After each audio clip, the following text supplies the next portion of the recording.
sou de Divinópolis, da comunidade de São Maria de Nazaré. Estou com vergonha que foi feito uma propaganda que viria eu, minha esposa, a culpa é minha mesmo. E realmente quando me pediu o vídeo, eu pensei que viríamos nós dois. Só que nós temos 4 filhos. Temos uma menina de 9, um rapazinho de 8, a outra menina de 4 e uma menininha de 6 meses. E por causa dos afazeres das crianças e algumas coisas, a Carla não pôde estar comigo aqui. Mas ela está rezando por nós. Eu não vou conseguir substituir a altura, mas Deus vai falar e fazer do mesmo jeito. Tá bom? Então é só para justificar mesmo a ausência da minha esposa. Eu queria louvar muito a Deus pela comunidade Recanto do Espírito Santo. Louvar muito a Deus mesmo. Principalmente porque a Cris confirmou que muita coisa que está no meu coração em relação ao que Deus espera de nós, igreja, nesse tempo que a gente vive, que é parar para aprender. Nós temos muitos momentos de espiritualidade, muitos momentos de aprofundar em orações, e é maravilhoso. Mas nós precisamos parar para aprender, para nos formar. E às vezes a formação não dá tanto igual, mas é muito bom que você está aqui. Porque às vezes a formação não atrai tanto as pessoas, como às vezes um evento de oração, uma coisa mais oracional. Mas é muito de Deus, entenda isso. É muito de Deus, é libertador, é transformador quando a gente se reúne para ouvir a verdade, para aprender a verdade. A teologia de São Tomás de Aquino ensina para nós que a verdade é Jesus Cristo. Jesus é a verdade. Mas que dentro de nós existe uma centelha de Deus que também é um pouquinho dessa verdade. A presença de Deus no nosso coração é a presença da verdade. Quando a verdade é anunciada, a verdade que está anunciada, encontra com essa verdade que está dentro de nós, tudo começa a fazer sentido. Só que quando a gente não aprofunda, não estuda, a gente não consegue encontrar, fazer o encontro da verdade que está em nós, com a verdade que é anunciada por Jesus Cristo. Então nessa noite nós vamos partilhar um pouco sobre a verdade, que é Jesus, que foi anunciado através de uma catequese, de um ensino chamado Teologia do Corpo. Quem aqui já ouviu falar sobre isso? Teologia do Corpo? Levanta a mão. Alto. Vamos saber. Tá, que bom. Esse nome foi um nome que foi dado. Vou chegar aqui para frente, mais perto de vocês. Foi o nome que foi dado a algumas catequeses que São João Paulo II fez no seu pontificado. Mais precisamente no início do seu pontificado. João Paulo II assumiu o pontificado no final da década de 70. E como já era de costume, toda quarta-feira, até hoje, na hora do almoço, o Papa vai para a janela dele lá no Vaticano e faz um ensinamento para a igreja, dá uma catequese. João Paulo II fez 128 catequeses, no final da década de 70 e no início da década de 80. Foram 128 vezes que ele chegou na janelinha e falou sobre a teologia do corpo, que é um ensinamento sobre o amor humano, sobre esse desejo e essa sede que o nosso coração tem de amar. A teologia do corpo nada mais é do que um ensinamento sobre a amor humano, onde ele falou sobre matrimônio, sobre relacionamento entre homem e mulher, sobre sexualidade, sobre celibato, sobre abertura à vida, sobre várias coisas que permeiam o amor humano. Mas é interessante que a teologia do corpo, ela era para ter sido 133 catequeses. Porém, 4 João Paulo II não conseguiu falar. Ele só escreveu. Foram escritos 133, ele falou de 128. Porque no meio do caminho houve uma interrupção. Foi interrompida esse ensinamento dele, porque ele tomou um tiro. Não sei se vocês se lembram. Tomou um tiro, na Praça de São Pedro, dia 13 de maio de 1981. Ele tomou um tiro, e esse tiro fez com que ele interrompesse os ensinamentos da teologia do corpo.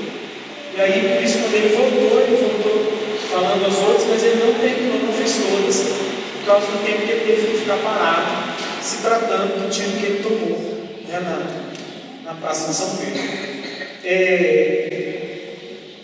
A teologia do corpo, só para vocês se situarem, antes de eu entrar basicamente nisso, ela foi um dos mais profundos ensinamentos sobre sexualidade que já teve na história da igreja. Até então, a verdade é que muita coisa se falava sobre sexualidade, mas sempre com um olhar um pouco negativo, sempre com um olhar assim, nossa, sexo é algo assim que não podemos falar muito, né? Que é uma coisa que não pode se tocar, né? A igreja não tem muito o que falar disso, os padres não casam, o Papa não entende disso, né?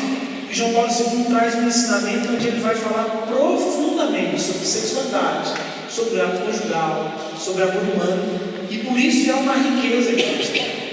Eu estou falando isso aqui porque eu não vou dar conta de falar tudo de teologia do corpo para vocês nessa uma hora e pouco que a gente vai fazer. Mas eu quero despertar no seu coração o desejo de sair daqui e entrar lá na sua casa, na internet, ou onde quer que seja, e procurar conhecer mais sobre teologia do corpo. Procurar conhecer mais sobre esse ensinamento de João Paulo II. Porque com toda certeza, quando a gente experimenta e aprende sobre isso, é algo libertador para nossa vida. Porque a gente tem no nosso coração desejos, anseios, desejo de ser amado, vontade de amar. E muitas das vezes a gente acha que está fazendo tudo certo, ou que está no caminho melhor possível, e na verdade a gente às vezes está meio perdido, meio confuso, tem dúvida. Será que isso que eu estou vivendo é bom? Será que não é? Será que eu falo com o padre? Será que eu não falo? Será? Tantas coisas, porque está aí dentro de nós. A sexualidade está aí, ela existe. E por isso a teologia do corpo é algo maravilhoso, para ser estudado, para ser conhecido por todos nós. Amém? Essa é a minha propaganda de teologia do corpo. Conheço, entre no YouTube, na internet, vão procurar. Só que eu não tenho como falar de tudo, então eu vou falar de algumas coisas para vocês. E talvez aquilo que eu, ao meu ver, seria um início para vocês entenderem e despertarem o desejo de conhecer, que é sobre amor. Nós estamos falando um pouquinho hoje sobre o que é amor e o que é amar. Quem aqui poderia, é uma formação que eu quero contar com vocês, quem aqui poderia dizer o que é amor? O que é amor para vocês? Um sentimento de afeição. Sentimento de afeição. Doação. O que mais? Entrega. Respeito. O que mais que é amor? E amor humano mesmo, amor que a gente ama, né? Vocês amam, não amam? Então, o que é amor? Um monte de coisa, né?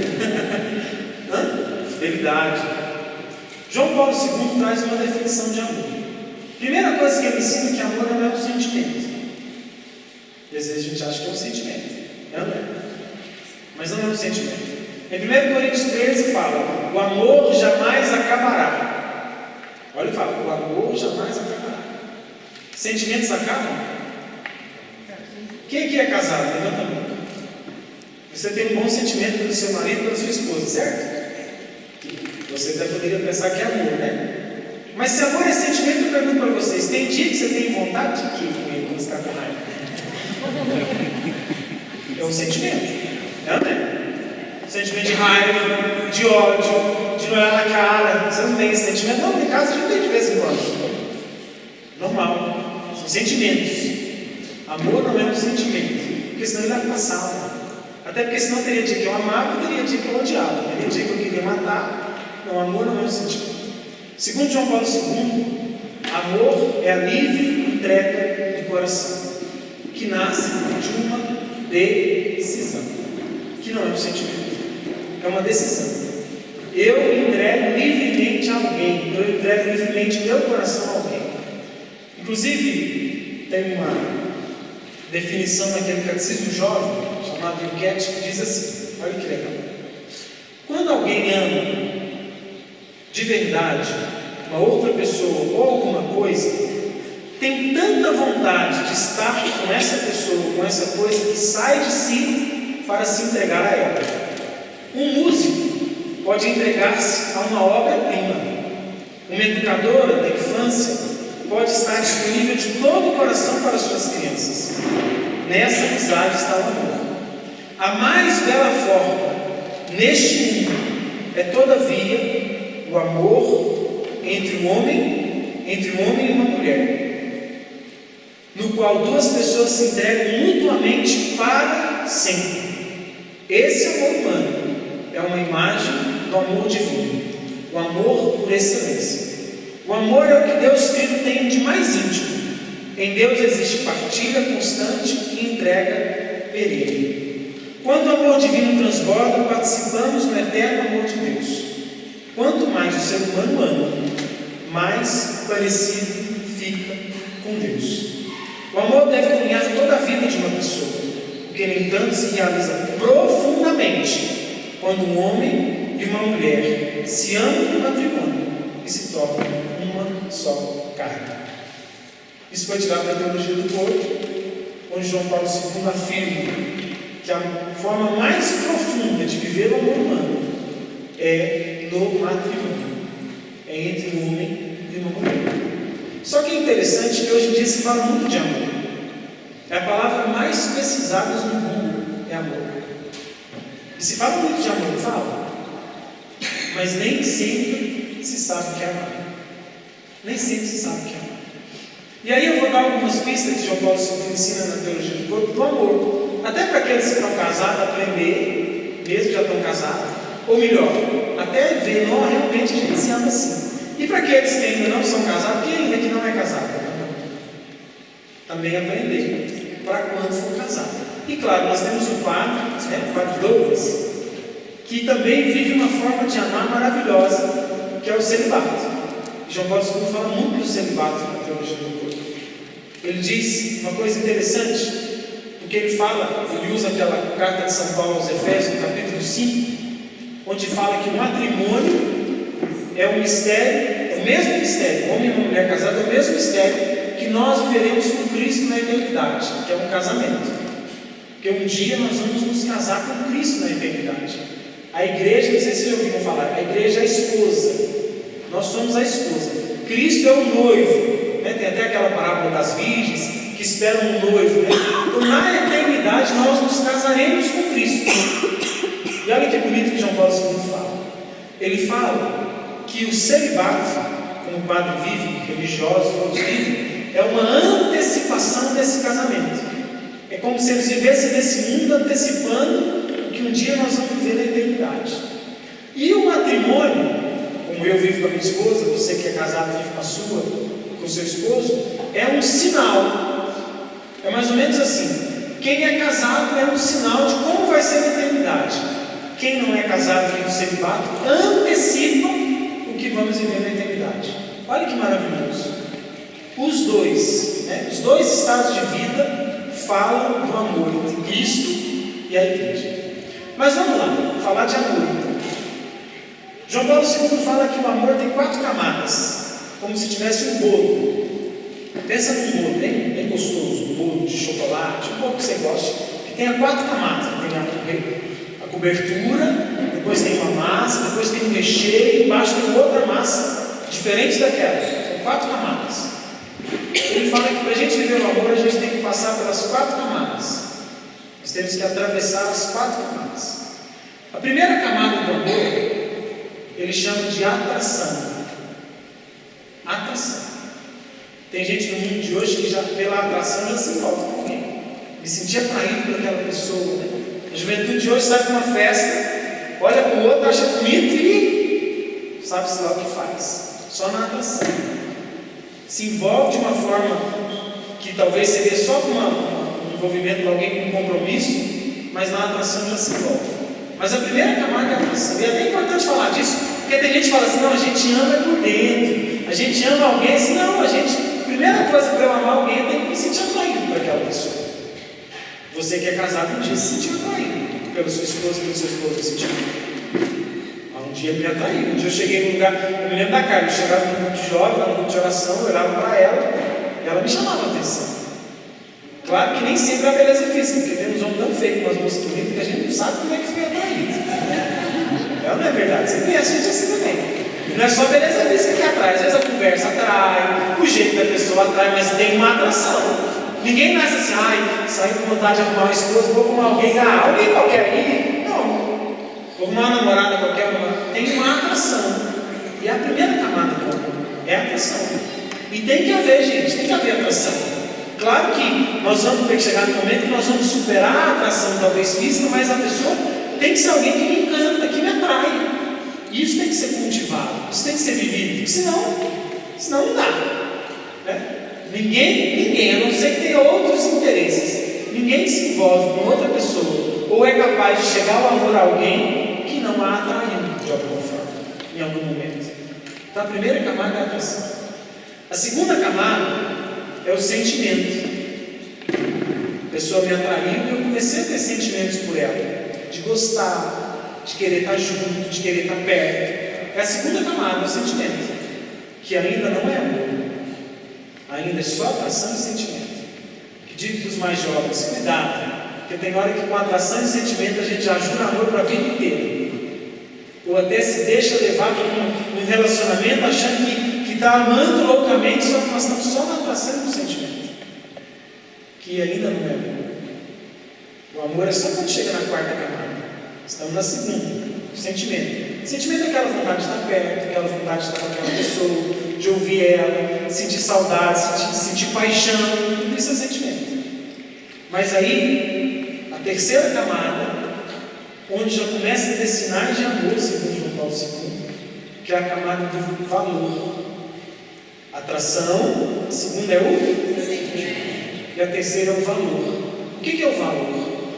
O valor é quando aquela pessoa começa a ter um valor na minha vida diferente de todas as outras pessoas.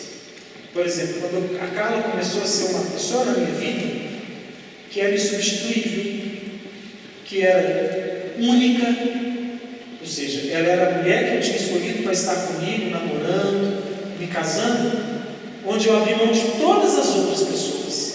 Ela foi uma pessoa única, e ela começa a ter esse valor, um valor único, uma pessoa valiosa e mais valiosa do que todas as outras, porque foi escolhida para ser minha. Esse é o valor. E a última camada, que é uma camada que onde a gente pode dizer que existe um amor verdadeiro, o amor está aí, que é a camada da transcendência. O que é transcendência? Alguém sabe? O que é transcendência?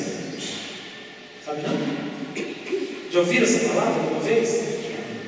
Transcendência é quando eu vou além do outro e me transcendo para Deus. Quando o outro me leva para Deus. Quanto que é isso? No amor humano, no amor entre homem e uma mulher, é no sacramento do matrimônio. Mas se fala no sacramento do matrimônio, como é que eu vou transcender? Primeira coisa, o sacramento do matrimônio é uma vocação. Não é uma escolha qualquer. Não é uma coisa assim, vou me casar porque todo mundo casa. Não, é uma vocação. E se é uma vocação, é um chamado. Chamado de quem? De Deus. Assim como alguém é chamado a uma vida religiosa, aquele que sim, se sente chamado ao casamento é chamado por Deus, a uma vocação. Então, se a Carla é uma vocação de Deus na minha vida, eu preciso olhar para ela e perceber que ali existe uma ação de Deus que transcende a Carla na minha vida. Deus está agindo na minha vida, além da Carla, através dela na minha vida. Ela é uma presença de uma missão de Deus para mim. Você que é casado, respondeu a um chamado de Deus. Não foi só aquele dia que você paquerou essa moça ou esse moço, que vocês saíram juntos, que vocês construíram tanta coisa juntos. Talvez você até imaginou que só seria isso, mas existiu uma vocação. Por isso tem que transcender. E não tem jeito de eu amar verdadeiramente se o amor não me levar a Deus. Não tem jeito. São João afirma na sua carta: Deus é amor. Uma pessoa longe de Deus é incapaz de amar verdadeiramente. Ela pode até expressar os mais belos sentimentos, mas amor só junto de Deus. Então essas são as 4 camadas do amor. Você que namora, quem que namora? Vocês namoram? Vocês dois? Namoram? Legal, namoram. Vocês que namoram, vocês vão estar prontos para casar o dia que vocês estiverem na 4ª camada. Viu? Às vezes a gente fica doido assim para estar junto, mas vai chegar lá na 4ª camada. Está pronto. Sabe por quê? Porque aí a coisa se torna eterna. Não sei se vocês repararam no que eu li aqui, mas quando fala do amor humano, ele fala assim, ó, deixa eu achar aqui, porque o texto está um pouquinho grande que eu li para vocês. O amor, aqui ó, o amor entre um homem e uma mulher, no qual duas pessoas se entregam mutuamente para sempre. Coríntios 13, o amor jamais acabará. Vocês já ouviram algum casal que disse assim, não, o amor acabou? Já ouviram essa frase? Já ouviram? Mas ela é contraditória com a palavra de Deus. Como que eu explico isso? Como que eu explico isso? Não, mas, o amor acabou. Eu lembro da minha mãe falar assim quando eu queria me casar, e assim, eu sempre quis me casar muito com a cara, e a gente naquela luta, precisando de arrumar as coisas para casamento. Quem prepara para casamento sabe tanto que é difícil arrumar as coisas para casar. E assim, nós casamos muito apertado financeiramente, nós custamos a conseguir casar, e minha mãe falava assim, cuidado, porque quando acaba o dinheiro, quando o dinheiro sai pela porta, o amor sai pela janela. Não sei se vocês já ouviram essa frase. Se vocês passarem um aperto, vocês não vão amar mais. É muito bonito amar quando está tudo bem, mas quando vem os problemas, a gente não ama mais. Porque é uma consciência e uma ideia de amor muito diferente do que é o amor de verdade. Porque o amor jamais acabará. O amor é para sempre. Se ele atravessa essas 4 camadas, não tem jeito. A não ser que eu me distancie do amor. A não ser que eu me distancie de Deus. Isso João Paulo II ensina sobre o amor. Só que além das 4 camadas, ele fala também de 4 características do amor. O amor tem 4 camadas. Tem 4 características, ou seja, 4 coisas que são inerentes e inseparáveis do amor. Quem aqui é casado vai acompanhar comigo essas 4 características. Eu digo que vocês foram casar, sem saber, vocês fizeram um compromisso dessas 4 características no altar. O dia que vocês foram casar, o padre fez umas perguntas para vocês, e vocês responderam as 4 características do amor, mesmo sem saber que estavam falando disso. Porque ele fala que o amor é livre, total, fiel e fecundo. Para ser amor de verdade tem que ser livre, total, fiel e fecundo. Quem aqui é casado, o dia que você foi casar, o padre perguntou assim para vocês: é de livre e espontânea vontade que vocês vêm aqui? Não foi assim que ele perguntou? O que vocês falaram? Sim. Graças a Deus. Depois ele falou assim: é por toda a vida de vocês que vocês se comprometem? Não foi o que ele falou? Toda é total. Depois ele falou assim: promete amor e fidelidade. É o que vocês falaram? Sim. E por fim ele pergunta: prometem receber com generosidade os filhos que Deus os mandar? E vocês disseram? Sim. Fecundidade. Está no rito do matrimônio. Livre, total, fiel e fecundo. Gente, a forma mais linda e mais maravilhosa de expressão de amor que existe é entre um homem e uma mulher no sacramento do matrimônio. Desde que estejam permeados por isso, porque senão esvazia. Tem tanta gente achando que está amando e achando que está sendo amado, mas com algo muito vazio, e por isso que não consegue se preencher. Agora, quando a gente entra nesse mistério que eu estou dizendo para vocês, não tem como a gente não preencher. E olha, essas 4 características são 4 pilares para se manter um amor. 4 pilares para se manter um amor. E só o ser humano é capaz de amar de verdade. Só o ser humano é capaz de amar de verdade. Sabe por quê? Porque só o ser humano é a imagem e semelhança de Deus. Aí você pode estar olhando para mim e falando assim: mas o meu cachorro me ama. Quem aqui tem um cachorro que ama você? Olha a verdade na sua. Assuma que o seu cachorro te ama. Levanta a mão bem alto. Então, deteste decepcionar que o seu cachorro não te ama. Sabe por quê? Quando João Paulo II ensina para nós, que o amor verdadeiro está nessas características, nessas camadas, e no encontro do homem e de uma mulher para formar uma família, porque o único sentido da gente estar junto entre marido e esposa é formar uma família. deixará seu pai e sua mãe, se unirá a sua mulher, e será uma, e nenhum animal faz isso. Não, mas o cachorro ainda não fui pregar sábado passado, 15 dias atrás, né? Fui pregar 15 dias atrás, fui pregar numa comunidade sobre esse tema. E a moça disse, mas o meu cachorro é o meu filho, ele é da minha família. Eu falei, tudo bem, você até pode até incluir, não estou julgando ninguém que faça isso, mas ele é incapaz de formar uma família. É incapaz. Sabe por quê? Vou dar um exemplo. Quem aqui tem cachorro? Mesmo que não seja cachorro que ama.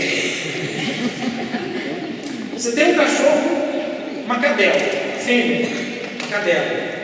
E aquela cadelinha fica no cio, fica. Quando ela fica no cio, enche de cachorro na porta da sua casa. Não é assim? Tá, tudo bem, mas aí você caridosamente arrumou um macho. Mas coitada, da cachorra, né? Estava no cio. O macho foi lá e cruzou com ela, certo? Não é isso que acontece? E nasce quantos cachorros? 5, 6, 8, né? Esses dias tem um compadre que tem uns cachorros grandes e nasce 8 cada vez que nasce. Preciso ver se viu aquela coisa, né? Beleza, aí nasceu 5 cachorros. Vamos supor que nasceu 5. Desses 5 você falou assim, não, eu gostei tanto desse cachorrinho que eu vou ficar com um macho e uma fêmea para aumentar a minha família. Você quer crescer e multiplicar a família. Você ficou com um macho e uma fêmea, certo? Aí esse macho e essa fêmea cresceram, deixaram de ser filhote. Ficou a mãe, o irmão e a irmã. É isso? Deu para você acompanhar o raciocínio. Só que se a mãe ou a irmã ficar no cio, o que acontece? Não dá problema nenhum. Vai acontecer algo que é da natureza do bicho. O que é a natureza dele? Cruzar. Ele formou família? Não. Ele vive pelo instinto. Ele vive pela paixão. Por isso ele não consegue amar. E gente, não ama mesmo. Eles têm sentimentos. Os bichos têm sentimentos. Ficam alegres, né? Quando você chega lá com aquele docinho para ele, fica no rabo, né? Todo alegre, né? Condicionado ao sentimento. Fica triste quando alguém, por exemplo, vai embora, quando alguém, né, abandona, ele fica triste. Ele tem sentimento, ele tem sofrimento, mas ele não é capaz de amar. Primeiro, porque ele não dá conta de abrir mão de nada por causa de você. Ele não é capaz de fazer uma renúncia. Você concordar de agora fazer um jejum para conversão do meu dono. Ele não consegue renunciar, porque ele vive por instinto. O bicho vive por instinto, por isso que cruza com mãe, com irmã, com irmão, com filho. E gente, é da natureza deles. Mas nós somos imagem e semelhança de Deus. E os bichos não são. Por isso só nós somos capazes de amar verdadeiramente. Só o ser humano. E esse amor é algo divino, é algo maravilhoso. E é planificado no encontro entre um homem e uma mulher no matrimônio. Por isso que a sexualidade, João Paulo II trata ela como algo sagrado, como dom, como o mais belo dom que nós temos, a nossa sexualidade. O mais belo dom. Durante muito tempo se pensou, o corpo é mau e a alma é boa. Durante muito tempo teólogos pensavam assim. Durante muito tempo se pensou, inclusive, que o pecado original de Adão e Eva, talvez eu estou contando uma novidade para muitos, fosse o sexo. Muita gente pensou assim, comer a maçã é porque os dois tiveram uma relação sexual. Talvez você já ouviu isso, eu ouvi isso quando pequeno, né? Não, porque o pecado é o pecado original, né? A gente via na televisão assim, aqueles Zorra Total, a Eva, né? Toda bonitona, não sei se só umas folhinhas tampando e julgando como se o pecado original fosse o desejo sexual. E não é. O pecado original não tem nada a ver com o desejo sexual. O desejo sexual foi colocado no nosso coração por Deus para vivermos o amor e planificar esse amor no encontro entre um homem e uma mulher no matrimônio. Por isso são um só. E olha, se a gente pensar no corpo do homem, no corpo da mulher, a gente entende que foi feito um do outro. Teria sentido, por exemplo, o corpo de um homem, a anatomia, todo o físico dele, né, os seus órgãos genitais, sem o corpo da mulher? Teria sentido? Não teria sentido. Um foi para o outro, para serem um só. Isso é bíblico, está em Gênesis. Mas para ser no amor. O problema é que o que é mais sagrado é mais profanado.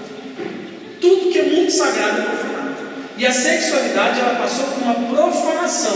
E eu sempre cito dos bichos, por quê? Porque tentam transformar o homem em um bicho.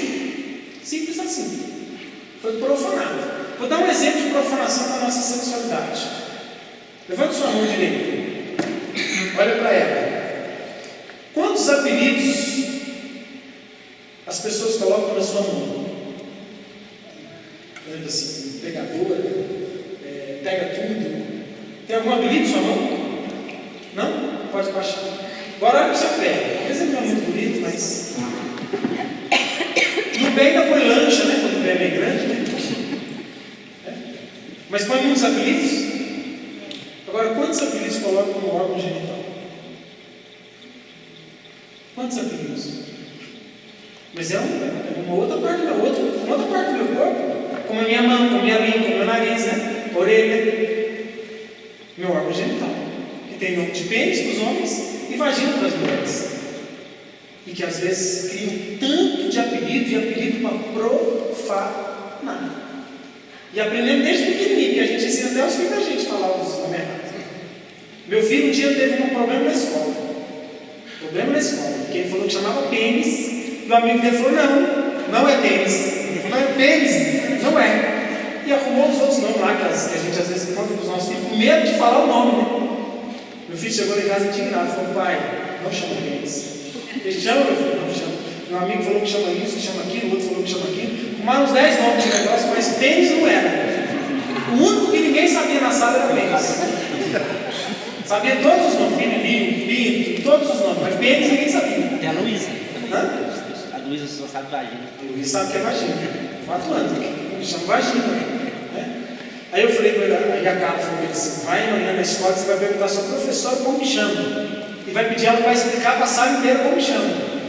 Aí no outro dia ele pediu ao professor, também falou para te perguntar como me chama, porque eu acho que chama pênis, todo mundo fala que é outro nome. Qual que é o nome? Ela falou assim: é pênis. Ela explicou para a sala inteira que era pênis. Porque a gente tem muito medo dessas coisas. E não é que eu estou falando para a gente criar uma libertinagem, vamos todo mundo falar de sexo, não, pelo contrário. É porque criaram uma libertinagem que nós temos medo disso, dessa maior expressão de amor que é a nossa sexualidade, que são os dons, não para nos doar. O problema é quando a gente transforma isso em algo de paixão, em algo de instinto, como os bichos vivem. E infelizmente hoje as pessoas têm vivido assim. E quando João Paulo II fala que o amor tem que ser livre, ele fala que tem que haver uma liberdade de uma entrega livre. Eu tenho que amar livremente. Não pode ter uma segunda intenção no meu amor. Ele não fala de livre, como também tem dito por aí, no amor livre, né? Não sei se você já viu aí, tem tido isso aí no mundo de hoje. O amor é livre. Eu vi até esses dias uma pessoa que mandou uma comunidade no Facebook de pessoas que se amam em grupo, né? Eles se envolvem, vários homens com várias mulheres, eles namoram todos entre eles são livres. Não é essa a liberdade. Porque liberdade não é fazer o que eu quero, é fazer o que eu preciso. O sentido da liberdade é esse. Então amar livremente é amar sem segundas intenções. Eu livremente amo. Eu me casei com a minha esposa livremente, foi uma decisão minha, não foi ninguém que me influenciou, não foi porque ela era uma pessoa que ia me dar alguma coisa que eu gostaria de ter, não, foi uma escolha livre, sem nada, né? Não foi porque tinha outra coisa forçando isso a acontecer. Inclusive, se é comprovado que não foi livremente um matrimônio, esse matrimônio não existiu. Ele só existe se for livre, senão ele não existiu. Então essa é a liberdade. Segundo, total. O que é um amor total? Um amor total, eu amo totalmente, né? Primeiro que total, quando o padre pergunta no casamento, é por toda a sua vida, é porque realmente é por toda a vida. Porque tem gente que acha que vai ficar casado mesmo depois de morrer. Eu imaginava assim, eu pensava assim: não, quando eu morrer vai ter um quartinho lá no céu, eu e a Carla, continuar a nossa vida, né, de casado. Depois do dia que eu descobri, eu tive que me consolar, que não vai existir isso. Então perguntaram para Jesus um dia assim: uma mulher teve marido, ele morreu, ela não teve filho, ele morreu 7 vezes. Não sei se você já viu essa palavra. Quando ela chegar no céu, ela é esposa de quem? Já viram essa palavra? Jesus fala assim: no céu vocês não se darão em casamento. No entanto, quando morrer, pode casar de novo. Sabia? Não fica bravo, não, mas pode casar de novo. Por quê? Porque é por toda a vida. Mas esse toda, gente, tem que ser um todo de verdade. Porque hoje em dia também o nosso todo é muito todo assim, toda com 2 vidas. Toda meio, cada um com a sua história, né? Quando lá em Gênesis fala: deixará seu pai e sua mãe, se unirá a sua mulher, e serão uma só carne, é para ser uma vida só. Por isso tem que ser tudo. E ser uma vida só, vou dar alguns exemplos claros aqui, para quem já é casado e para quem não está casado. Para ser uma vida só, é uma vida só mesmo. Por exemplo, eu sou casado com a Carla. Aonde não cabe a Carla, não me cabe. Porque eu sou um só com ela, mesmo que ela não esteja comigo.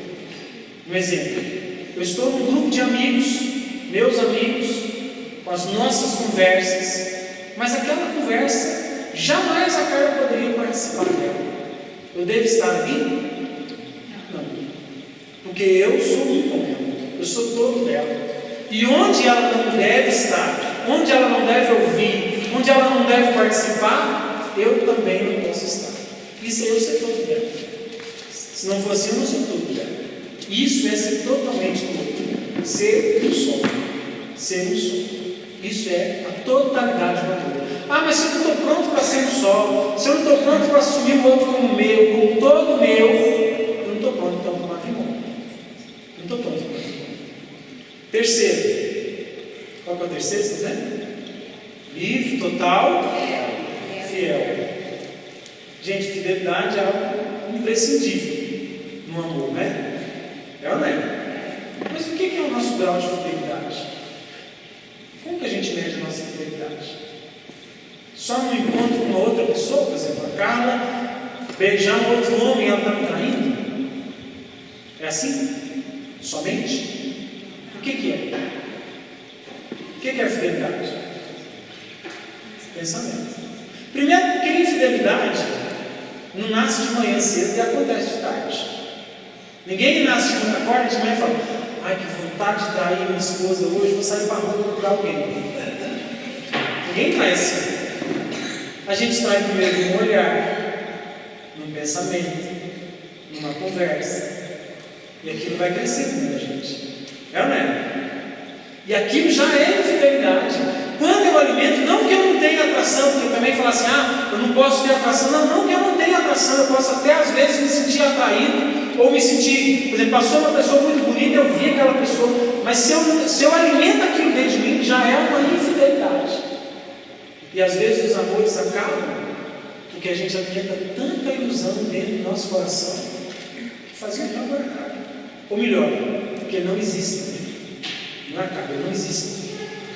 Hoje, principalmente na internet, gente, infidelidade é algo muito sério. Principalmente na internet. O vídeo que eu vejo, a conversa que eu participo, o grupo que eu estou, aquilo tudo pode me levar à infidelidade. E a me levar a não viver o amor de verdade. Então a fidelidade é algo que vai muito além do encontro com outra pessoa. Um dia chegou um casal para a gente acompanhar na comunidade, eu e a Carla. E o casal chegou, a esposa chorando e o marido sem graça. E ela disse: ele me traiu. Ele te traiu. Aí ele: mas foi só uma vez. Ele falou: só uma vez, foi só uma vez. Eu não vou fazer de novo, não, me perdoa, ajoelhou e tal. Aí eu levantei para ele e falei assim: a primeira coisa que nós vamos ter que falar é a verdade aqui. Foi só uma vez? Ele falou assim: foi, a verdade. Foi, eu falei: não foi. Porque você não acordou de manhã e foi lá. Você traiu quando você mandou uma mensagem. Você traiu quando você conversou com essa pessoa já tentando conquistá-la. Então houve várias traições.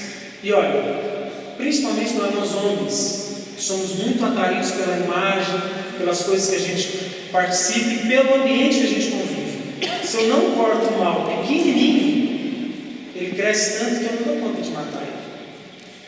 Tem um salmo, não me recordo o número agora, que diz que a gente mata o mal como quando ele é um bebê recém-nascido, porque aí não tem luta. A gente mata o mal quando ele é um bebê recém-nascido, que aí não tem luta. Pense em um bebê recém-nascido, se você tiver que matá-lo, ele não vai reagir, vai? Agora, se eu deixo ele crescer, ele se torna um Golias. Aí ele pode me destruir. Então nós precisamos aprender a tratar a fidelidade como algo que é nas pequenas coisas. Continuando. E o último é? Esse aqui, gente. Esse da pampa a mão na teologia. Porque João Paulo II fala da abertura à vida, de querer ter filhos. Como que a gente vê a maternidade e a paternidade hoje no mundo? Quando um casal fala de ter filhos, por exemplo, eu falei que eu tenho 4 aqui para vocês. Muitos falaram assim, pensaram, no que tanto? Pode assumir. Não pensaram? Numa isso tudo? Eu tive um tio que faleceu esse final de semana. Quando falece parente, a gente encontra a família inteira, de todo mundo. Tem gente de tudo quanto é lugar. Esse é o lado bom, né, do velório, que a gente vê gente mesmo muito tempo que não vê. Teve mais de 10 pessoas que falaram assim, fiquei sabendo que você tem 4 meninos. Nu que tanto? Umas 10 pessoas falaram comigo isso. E realmente hoje, no mundo de hoje, quando você fala que tem 4 filhos, o povo já acha assim, né? Eu lembro da minha mãe quando eu tive o terceiro, foi a Luísa. A cara estava grávida da Luísa e eu fui contar.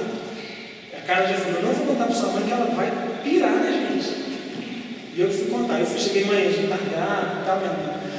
Mais um, era o terceiro. Meu filho, você é tão instruído, como que você foi arrumar? Essa foi a frase da minha mãe. Minha mãe teve 2 filhos. Aí eu me casei para formar uma família. E gente forma família e tem filho. Claro que é assim, né? Estou falando com todo mundo ter 4 filhos como eu, cada um vai ver o que a sua consciência diz. Mas é lícito a gente não ter filhos por motivos graves, não por egoísmo, não porque é o meu bem-estar, não porque eu tenho que pensar em mim. E aí a gente tem até uma história de hoje em dia que filho é caro, não é isso? Filho é caro, gente? Quem tem filho aqui? Filho de vocês é caro? Depende. Não, depende. Mas não é só filho que é caro, não. Depende. Tudo na minha vida pode ser caro e pode ser simples. Depende de como eu quero fazer aquilo acontecer na minha vida. É mesmo? Meus filhos, por exemplo, não são caros. Primeiro que eu não tenho dinheiro para gastar com eles. O gasto que dá. Então eles são baratos. E aí eu pergunto assim, quando as pessoas vêm falar comigo, você tem 4? Eu falo assim, olha, eu tenho 4 e não tem jeito de eu tirar nenhum mais, porque os 4 já estão ali e são uma maravilha na minha vida. E olha, eu confesso para vocês, pretendo ter mais. Pretendo ter mais. Deus no céu. Eu e a Carla, a gente teve 2 abortos já. Primeiro, antes da Letícia, foi um aborto espontâneo, né? E entre Lucas e a Luísa, a gente teve outro aborto. Então foram, né? Nós só temos 2 lá no céu. Quando chegar no céu, nós vamos estar na nossa família, nós vamos estar casados, mas nós vamos saber quem é da família, viu, gente? Vai estar casado, mas vai saber quem é. Vocês vão encontrar quem está no céu, pode ficar tranquilo, vocês vão encontrar, abraçar, ver todo mundo lá. E eu vou conhecer esses meus 2 filhos que já estão lá. Essa cadeirinha na nossa casa vai estar todo mundo lá sentado. E hoje, infelizmente, a ideia da contracepção entrou na nossa cabeça, entrou na nossa cultura. E é uma ideia de contracepção. E é um risco. Nós vivemos um risco hoje muito grande, um risco imenso de toda a nossa cultura, toda a nossa história acabar, porque a gente não repõe a sociedade. Para repor, em cada família, para repor, pelo tanto de gente que morre, tanta gente que nasce, teria que ter, no mínimo, 2,4 filhos. 2,4 filhos. Sabe qual que é a média do brasileiro hoje? Sabe? 2,1. A gente não repõe mais. Aí a gente fala assim, tem que fazer reforma na Previdência. Inevitável. População velha, pouca gente nova. Por quê? Porque quanto menos filhos, menos gente para manter. É fato. Eu vi hoje uma matéria hoje da França. A França hoje está condenada a morrer toda a sua cultura e uma cultura cristã. Sabe por quê? Porque eles começaram antes de nós a não repor. População naturalmente francesa, que nasceu com a cultura francesa, com a cultura dos santos. Vocês são aqui, qual que é a baluarte de vocês? francesa, condenada a tudo que se tem de Santa Teresa na França acabar, porque não se repousa a cultura e a população francesa. Quem que domina a França hoje? Os muçulmanos. Vocês acham que eles vão manter o santuário de Santa Teresa lá? Sabe quantos filhos muçulmanos tem? 8, 9. Eles estão exigindo em cidades que já são a maioria muçulmanos. Eu vi hoje, uma matéria hoje, cidades, maioria muçulmanos, que estão exigindo que os passeios de homens e mulheres sejam separados em cidades na França. França foi um berço da nossa cultura. Nós somos cristãos em toda a América, porque vieram gente da Europa nos evangelizar. E se nós não voltarmos lá para evangelizar eles, vai acabar. Por quê? Porque não quiseram ter filhos. Não quiseram ter filhos. Olha o tanto que isso é sério. E é uma coisa que entrou. Quando a gente fala de amor fecundo, entrou em nossa cabeça. Hoje, quando a pessoa tem mais de 2 filhos, eu lembro que quando nasceu, tive a Letícia e o Lucas. Gente, foi umas 100 pessoas que falaram assim: agora vocês vão fazer a laqueadura, porque você já tem um casal. Eu pensei assim, mas isso nunca passou na nossa cabeça. Né? E quando eu tive a quarta, que foi a Beatriz, aí foi o problema. Porque eu lembro direitinho, no dia do ultrassom, nós levamos o Lucas. Já tinha Letícia, o Lucas e a Luísa. Já tinha 2 mulheres e um homem. Então o que ele queria? Menino, claro. Jogar bola com ele, brincar com ele. Então. Daí eu levamos ele no ultrassom. A hora que chegou no ultrassom, porque a gente fala muito de irmãos com os nossos filhos. Nós estávamos lá na sala com o médico. E aí o médico foi e falou assim: é menina. Eu olhei para ele, deu uma pena. Ele falou: papai, não tem problema não. Do meu lado, assim, na sala escura. Eu falei: não, filho, não, o quinto vai ser menino, não tem problema. Porque para ele, ter irmão e uma família com irmãos é natural. É algo natural. Não tem problema não, papai. O quinto vai ser menino. E ele já sabe que não, vai chamar Samuel. Já conta para todo mundo. Né? O médico levou um susto. Falou: nem nasceu o quarto, já está pensando no quinto. Né? O pensamento antigo é um dentro, fora e um pensamento. Então, mas é uma coisa que a gente perdeu. E que, ó, e o pior, fizemos esse compromisso no altar e não cumprimos no nosso compromisso. Fizemos o compromisso no altar e não cumprimos. Claro, não estou querendo não tem jeito mais, eu já me casei há muito tempo. Não se preocupe com isso, até porque você não sabia. Agora, vocês que são jovens, que estão sabendo, se preocupe. Porque Deus vai nos cobrar só o que a gente sabe. Se a gente não sabe, Deus não vai nos cobrar. Entendam isso. Um amor verdadeiro entre homem e mulher tem que estar aberto a ter filhos. Inclusive, um casal que se casa ou quer se casar e não quer ter filhos, esse casamento não existiu. Segundo o Código de Ética. O casamento tem que ser aberto a vida. Claro, filho dá trabalho, eu não tenho mais os mesmos finais de semana porque os meus amigos que não têm filhos, que podem dormir mais, que podem fazer outras coisas, que podem assistir o que querem. Não tem nada disso. Na minha casa, na televisão, a gente assiste aquilo que as crianças querem. Então eu conheço todos os desenhos que estão passando e não sei a série do Netflix. É a minha escolha, mas valeu a pena. E está valendo. Tá? Então essa é a quarta característica, a fecundidade. Livre, total, fiel e fecundo. Se faltar uma dessas 4 características, meus irmãos, segundo João Paulo II, não sou eu que estou dizendo, segundo ele, não existe amor verdadeiro. Existem sentimentos, existem coisas boas, mas não existe amor verdadeiro. Eu queria pegar com vocês, para a gente poder avançar um pouquinho, no livro de Tobias, capítulo 6, versículo 14. Quem aqui já leu o livro de Tobias?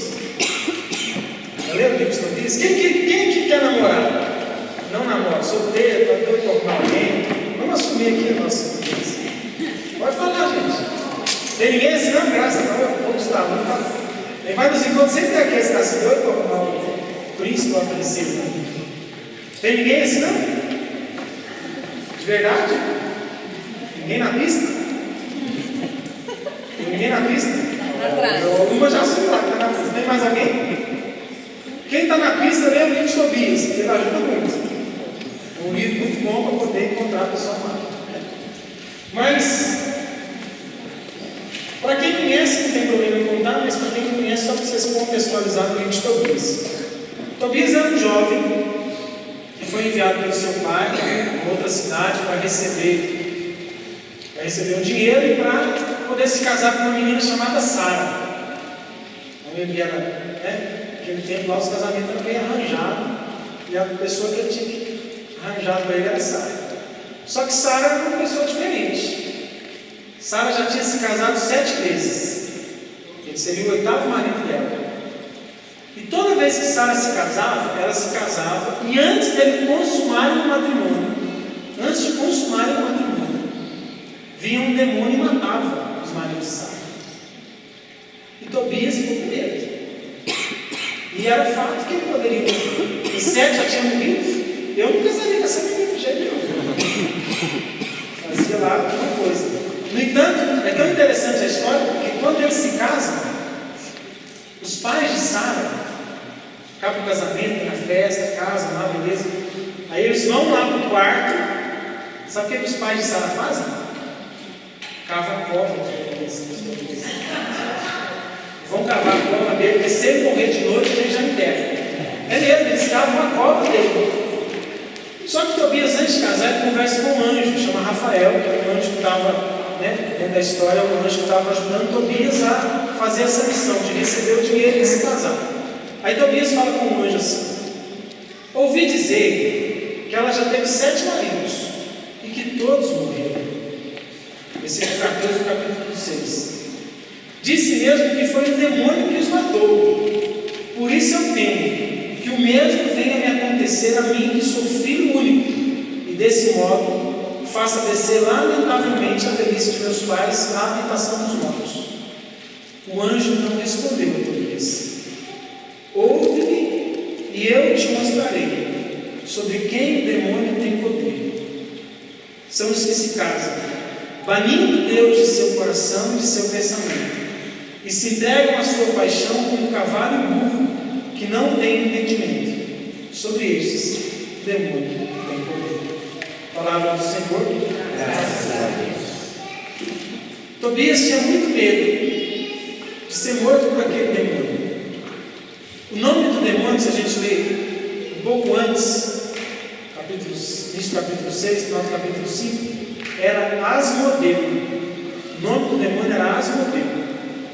Asmodeu é o demônio da luxúria, o demônio da depravação, que era o demônio que matava os maridos de Sara. O livro de Tobias é um livro figurativo, não é um livro histórico, científico, mas contém verdade. E a verdade é que aqueles que tiram Deus e se entregam à luxúria, sobre eles o demônio tem poder. Interessante que o anjo fala: são aqueles que se casam, banindo Deus, e se entregam à sua paixão como o cavalo e o burro. O que eu falei do bichinho de vocês? Cavalo e burro. Se entregam às suas paixões. Sobre esses, há uma afirmação da palavra: o demônio tem poder. Meus irmãos, a gente vive hoje num mundo onde o sacramento do matrimônio está desacreditado. A juventude hoje não acredita tanto que vai ser algo que vai ser para sempre. Onde a sexualidade está depravada. A gente pode olhar aí pela forma como os jovens se relacionam, pelas músicas que se ouvem. Já pensou nas músicas que ouvem hoje nas festas? O que fala de sexualidade? Estão transformando o ser humano num bicho para ser levado pelas suas paixões. Porém, Deus nos criou para algo diferente. E nós só teremos plenitude se vivermos esse projeto de Deus. Quando a gente fala de amor aqui, eu estou falando de tudo isso para vocês, e dando essa pincelada em toda essa teologia do corpo, é para mostrar para vocês que existe um plano muito maior do que o seu, para o seu corpo, para a sua sexualidade, o seu matrimônio. Um plano maior do que você, um plano de Deus. Deus, quando nos pensou para vivermos tudo isso com plenitude, e não como temos dito para viver. E hoje, nessa noite, Deus quer, do jeito dele, da forma dele, atingir o seu coração para te revelar uma verdade sobre o seu amor, a forma como você está vivendo, a forma como você tem se relacionado. Porque não adianta nada também aprender várias coisas, ou eu falar de 4 características, de 4 camadas, se isso não entrar no seu coração e te fazer pensar: como eu tenho amado? Será que eu tenho me deixado levar? Aí fala assim: não, mas eu não vivo paixões na minha sexualidade como um cavalo e um burro. Mas será que os meus relacionamentos não são egoístas? Será que a minha forma de lidar, até com os meus amigos, com a minha namorada, com o meu marido, com a minha esposa, não é uma forma de tentar possuir ao invés de me entregar, ao invés de me doar? Será que o meu amor é um amor de entrega ou é um amor de possessão? João Paulo II fala que o contrário do amor não é o ódio. O contrário do amor não é o ódio. O contrário do amor é o utilitarismo. É quando eu olho para o outro para fazer dele algo útil para a minha vida. E não porque eu estou odiando ele. Pelo contrário, a gente odeia mais as pessoas que a gente ama do que outras pessoas. E a gente ama, a gente odeia muito mais. Mas quando eu utilizo, e muitas das vezes até no matrimônio, a outra pessoa me serve quando ela é útil para mim. Não estou dizendo somente em questões de sexualidade. Sexualidade também. Mas estou dizendo em várias questões. Quanto ela é útil, quanto ela me serve, quanto ela é uma pessoa que me ajuda, e quanto ela é uma pessoa que me constrói junto comigo. Esses dias eu ouvi uma frase de uma pessoa que dá palestra em curso de noivo. Tanta coisa está complicada. E dá palestra em curso de noivo. Pessoa muito boa, pessoa que eu gosto muito. Não é de Divinópolis, é lá no São Luís do Maranhão. E eu conversando com essa pessoa e ela falando de matrimônio, ela disse uma frase para mim que me matou. E que é o sentimento que às vezes as pessoas têm de matrimônio. Ele disse assim: olha, matrimônio, eu falo lá no curso de noivo, eu ainda falo isso no curso de noivo. Eu falo lá no curso de noivo, matrimônio é uma sociedade, onde o marido e a mulher são sócios. E eles têm que administrar a vida deles. Porque você sente que esvaziamento de um mistério tão profundo que é o amor entre o homem. Porque isso não é algo útil. Porque uma sociedade é quando o outro é útil para mim. Quando o outro me ajuda nas minhas coisas, quando o outro faz algo por mim. E quando o outro um dia ficar doente, estiver ficando bacana, será que eu vou amá-lo do mesmo jeito? Ou ele não vai se tornar um peso na minha vida? Amar é se entregar, é se doar, é esquecer de si. E não é algo romântico não, gente. Existe romantismo sim, existe coração, tudo muito bonito, mas isso não é amor. Amor é entregar mesmo sem vontade. Amor é entregar mesmo sem vontade. Eu queria pegar esse crucifixo.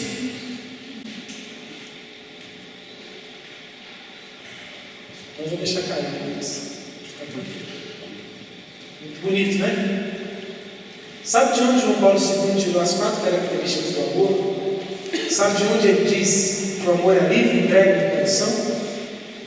Da cruz. Da cruz. Se um dia você pensar em algum símbolo de amor, vá além do coração e pense numa cruz. Aqui eu vi amor de verdade. Jesus Cristo nos amou livremente, pois ele diz na palavra dele: não são eles que estão me pegando, eu me entrego livremente. Não são eles que estão me condenando. Amou totalmente, foi total, até a última gota de sangue. Amou fielmente. No alto da cruz ele diz: Pai, perdoa-eles porque não sabem o que fazem. Isso foi fidelidade. E amor de forma fecunda, que nos deu a igreja, que nos deu vida. Quando você pensar em amor, pense na cruz. Pense na cruz. Existe uma cidade na Bósnia e Eslováquia, não sei falar o nome, porque as palavras daquele povo é muito difícil, que tem mais ou menos 40 mil habitantes, pouco menos de 40 mil habitantes, e lá não tem divórcio. Agora então, quantos habitantes tem? 90 e poucos, sabe? Aqui tem um pouquinho mais só, né? Que quase não tem divórcio também assim. Agora Santo Antônio cai ali de Santo Antônio do Monte. Então, toda vez que eu Santo Antônio do Monte, eu lembro dessa cidade. Lá tem 40 mil habitantes, Santo Antônio do Monte. Lá não tem divórcio, não tem, cara. Uma cidade que não tem divórcio. Possível isso? Não. Por opção das pessoas. Os cartórios de divórcio lá estão tudo quebrados. Ninguém faz promoção de partido mais lá. Não tem divórcio. Já faz anos. Infelizmente o Fantástico não mostra essas coisas. Eles querem mostrar o outro lado, né? Mais do burro e do cavalo do que do amor. Sabe por que lá não tem divórcio? É uma cidade que viveu e sofreu muito com guerras. E muitas guerras. Muitas. E as guerras fez esse povo voltar para Deus. Fez esse povo se converter ao catolicismo. E nessa conversão eles começaram a olhar muito para a cruz. E começaram a entender que amar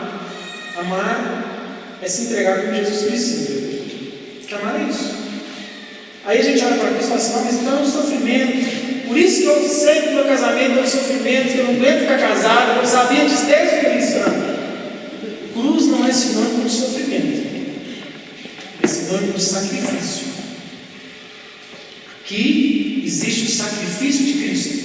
Teve sofrimento, sim, mas não é o sofrimento a base da cruz. É o sacrifício. O que é sacrifício? É entrega. É doação. A amiga Carla sempre fala assim, cuidado quando vai falar isso, o povo já pensa assim, que cruz que é o meu casamento, né? Não é no sentido negativo, é no sentido positivo de entrega, de se entregar como sacrifício. E aí, com todo esse sofrimento daquele povo, eles adotaram uma prática, ao olhar para a cruz e entender que a cruz é o amor. Lá em todos os casamentos, eles entram com uma cruz, além do buquê e tudo mais, eles entram sempre com uma cruz. O casal sempre leva os filhos. E na hora de fazer esse compromisso matrimonial que a gente falou aqui, de promete ser fiel, amar-te, né? É de livre espontânea vontade que eu estou aqui, por toda a vida. Eles fazem esse compromisso segurando a cruz, os dois. Eles colocam a cruz no meio, dão as mãos e seguram a cruz. E ali eles entendem que o compromisso deles não é só com o outro, é com Jesus. E que só em Jesus e olhando para a cruz eles vão conseguir amar de verdade. Eles vão conseguir amar de verdade. E aí quando termina a celebração, eles levam aquela cruz do matrimônio deles, aquela cruz do casamento, e colocam em um lugar de destaque em casa. Ela fica numa parede de destaque. Tem que ser um lugar de destaque. E todas as vezes que os casais lá têm algum problema, aqueles dias que está com vontade de jogar uma coisa na cabeça do outro, aqueles dias que está com vontade de conversar, de dormir de bunda, né? Sabe que é dormir de bunda, sabe? Então, naqueles dias assim, eles vão para diante da cruz e falam assim: Jesus, me ensina a amar. Me ensina a amar quando o outro não merece. Me ensina a amar quando o outro não me é útil. Me ensina a amar, Jesus, quando o outro não faz por onde eu amar. Isso, gente. Não estou falando que vocês podem entrar na internet e pesquisar lá no Google. O Google vai contar para vocês o que eu vou dizer. Acabou com os divórcios na cidade. Acabou. Porque as pessoas entenderam que elas seriam capazes de amar se elas amassem como Cristo na cruz. João Paulo II, quando falou da teologia do corpo, ele usa a cruz muitas vezes. E muitas vezes ele fala de Jesus. Agora eu termino com, para a gente rezar um pouquinho. Eu termino com a última coisa que ele diz na teologia do corpo, que talvez seja aquilo que a gente mais tem dificuldade de entender e até de experimentar quando ele fala de Jesus, é que ele diz que só Jesus pode preencher o nosso coração. Só Cristo, porque Jesus do lado de João Paulo II,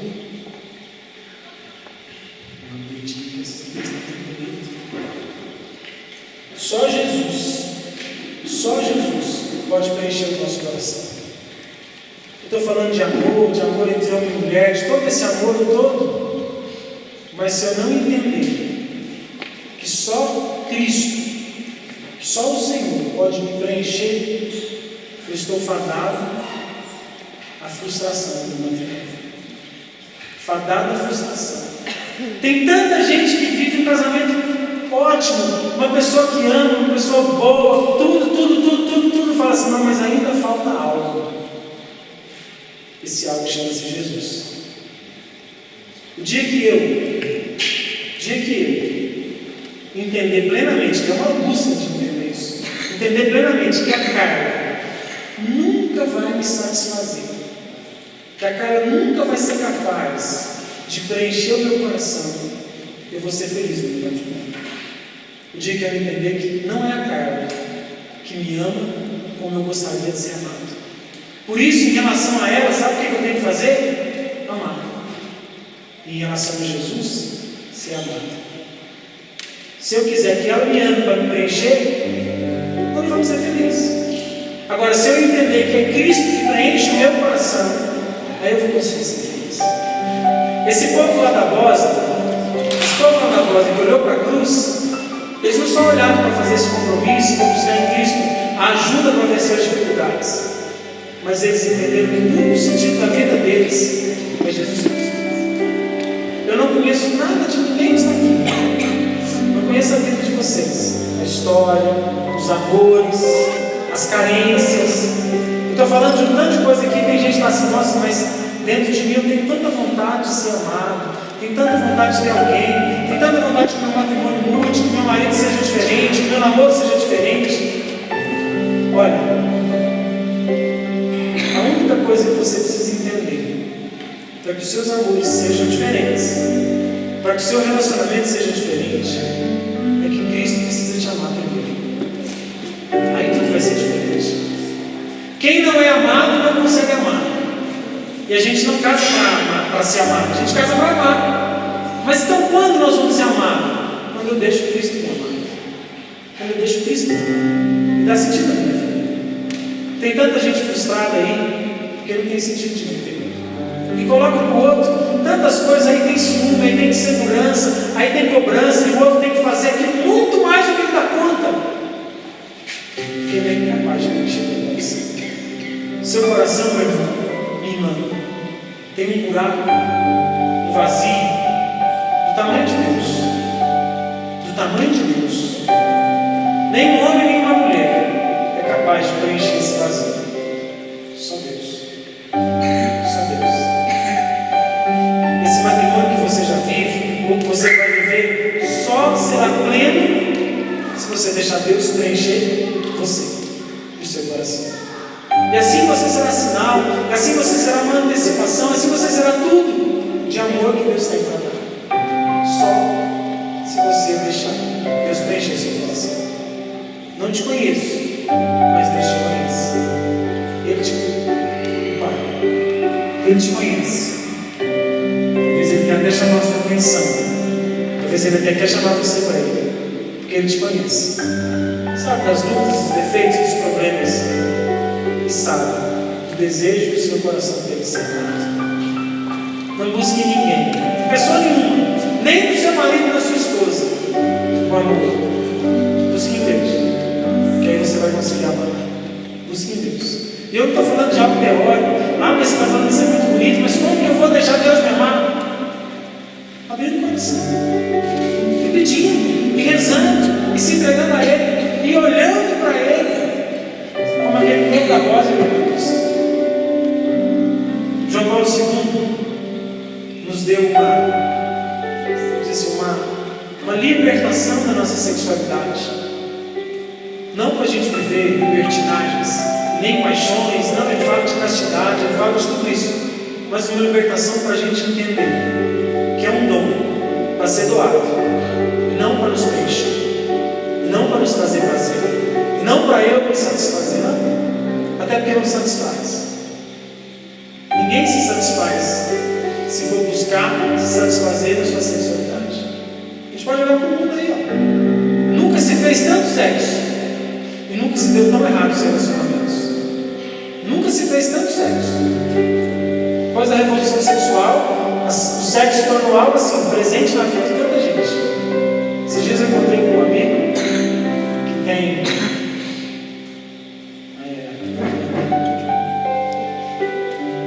um tempo que se separou da esposa, e mesmo tempo que se separou da esposa, poucos dias a mais de gravidez da nova mulher que ele arrumou. As pessoas veem isso com tanta naturalidade hoje em dia. Nunca se fez tanto sexo, e nunca se deu tão errado os relacionamentos.